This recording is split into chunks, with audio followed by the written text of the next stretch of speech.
You may have heard about those exhibits of real human bodies put on display around the world. Well, today we ask, could some of them be political prisoners who were executed in China?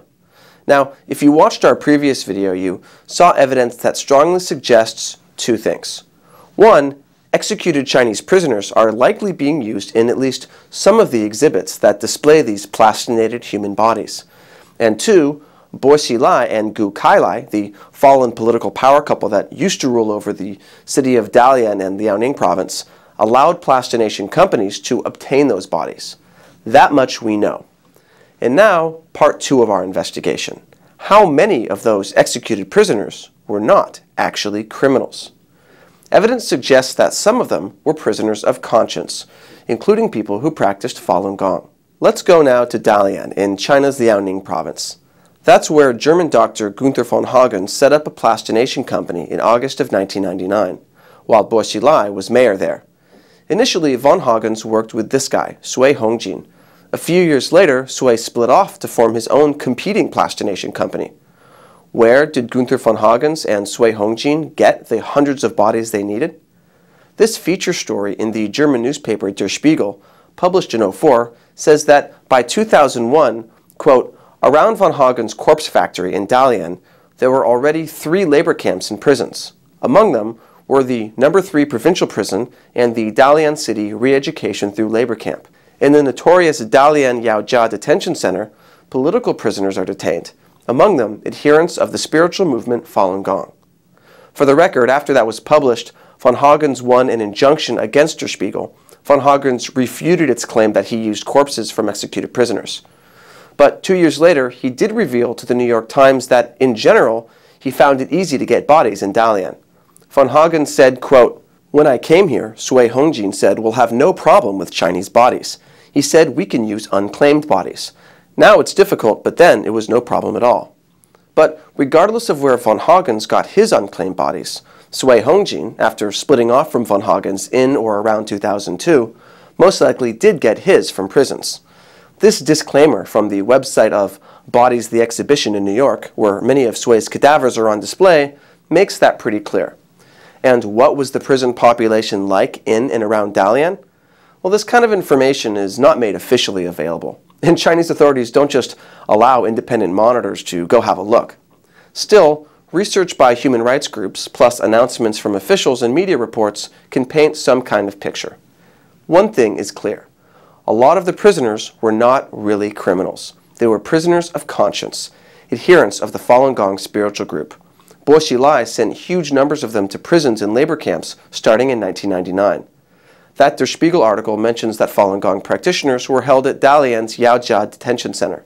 In addition, these 3 labor camps, 3 of China's most notorious in terms of persecuting Falun Gong, were in the city of Shenyang, just a few hours' drive away.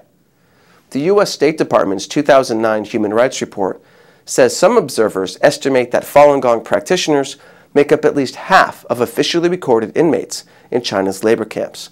And that's just the recorded inmates. These 2 Canadian investigators say many more Falun Gong practitioners were never properly recorded because they refused to give their names.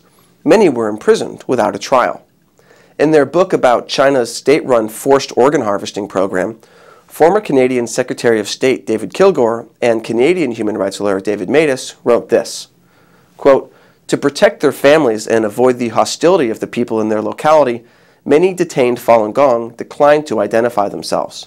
The result was a large Falun Gong prison population whose identities the authorities did not know. Though this refusal to identify themselves was done for protection purposes, it may have had the opposite effect. It is easier to victimize a person whose whereabouts is unknown to family members than a person whose location the family knows. In addition, former Chinese leader Jiang Zemin made it clear that police and prison guards would not be held responsible for killing Falun Gong practitioners. According to the Epoch Times, Jiang issued a directive in 1999 that, quote, if a Falun Gong practitioner is beaten to death, it is counted as a suicide. So, if there's no record of who these people are, and no one is held responsible if they're killed, that makes it especially easy for the police to do whatever they want with the bodies, like label them as unclaimed bodies and sell them to plastination companies. Bo Xilai was apparently a big proponent of this kind of prison system.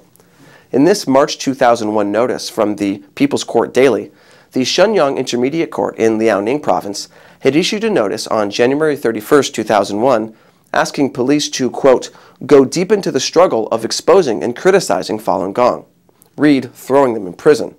The court system was under Bo Xilai's jurisdiction at the time. Then, in November 2002, the Legal Daily published this report about Liaoning's government embarking on the largest and most expensive expansion of the province's prisons. As governor, Bo Xilai spearheaded this $112 million expansion to hold an additional 10,000 inmates. Now, some people might think that perhaps Bo Xilai had legitimate reasons for expanding the prison system. After all, he made a name for himself later in Chongqing for cracking down on organized crime, right? Well, since the scandal involving his former police chief, Wang Lijun, broke, we found out that this pair really used their so-called Beat the Black campaign primarily as a way to take down political rivals and collect money. Jiang Weiping, who was a reporter in Dalian when Bo Xilai was mayor there, wrote an article in June 2009, published earlier this year, about how Bo Xilai personally directed the persecution of Falun Gong so he could show Chinese leader Jiang Zemin that he was worthy of being promoted through the ranks of the Communist Party. Years later, Bo Xilai was sued on charges like torture and genocide by Falun Gong practitioners in more than 10 countries. So let's go over what we know. Bo Xilai was heavily involved in persecuting Falun Gong in Liaoning Province, including the city of Dalian where the plastination plants were located. Bo Xilai spent more than $100 million to expand prisons and labor camps while he was governor of Liaoning. Falun Gong practitioners made up a big portion of the people in labor camps, by some estimates as much as half. Many Falun Gong practitioners don't give their names, so they remain unidentified in the system, and that means police can do whatever they like with the bodies if they die in detention. Police are not even held responsible if they end up killing Falun Gong practitioners, whether they gave their names or not.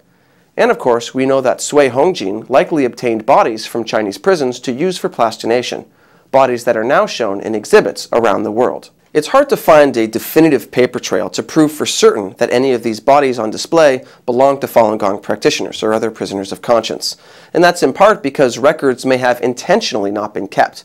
But for the same reason, there's also no paper trail proving that 100% of the bodies are not from prisoners of conscience. After NTD began reporting on the issue recently in English and Chinese, many people in China have started to launch their own investigations into what really happened in Dalian. We encourage that, and we hope that you continue to watch NTD and follow our continuing coverage.